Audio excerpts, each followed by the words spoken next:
NDA सरकार में, और बच्चे को लेकर के वहाँ काफ़ी समय तक रहे थे उसको ठीक करने के लिए। किस तरह की बीमारी थी इसके बारे में भी हम लोग जांच पड़ताल कर रहे हैं, लेकिन ये अवश्य बताया गया है कि वो जब उसको इस तरह की दिक्कत आती थी तो काफ़ी अग्रेसिव हो जाता था और उस समय वो किसी के नियंत्रण में नहीं रहता था। तो ऐसा प्रतीत होता है कि वो, और इस इमोशनल अपहीवल के टाइम पे उसने ये भी बताया है कि उसके भाई ने कि एक दो बार उसने अपने आप को डैमेज करने की भी कोशिश की। एक बार उसने चूहे मारने की दवा भी खा ली थी, जिसका आलापुर में एक डॉक्टर साहब के यहाँ इलाज भी हुआ था, और अक्सर वो इस तरीके से थोड़ा वायलेंट हो जाता था और घर वालों के नियंत्रण में नहीं आता था।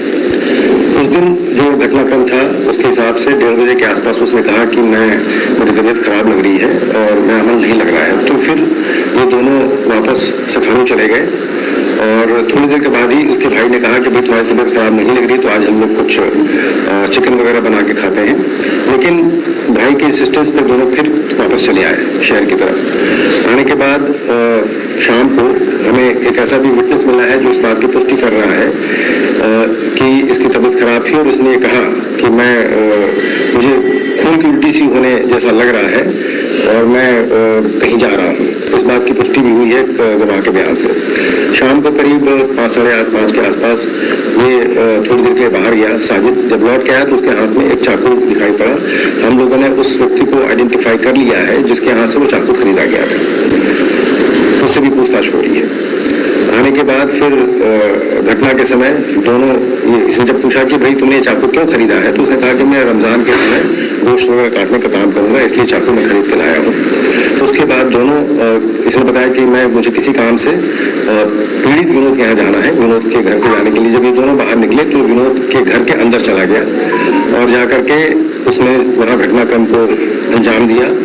जब इसने देखा कि वो नीचे से ही देखा कि वो खून से सने कपड़ों में वहाँ छत पर दिखाई पड़ा तो ये घबरा गया। तो नीचे आए और दोनों भाई वहाँ से जब भागने का प्रयास कर रहे थे तो पब्लिक के द्वारा उनको पकड़ने का प्रयास किया गया, लेकिन दोनों वहाँ से मौका देख करके छूट के निकल गए।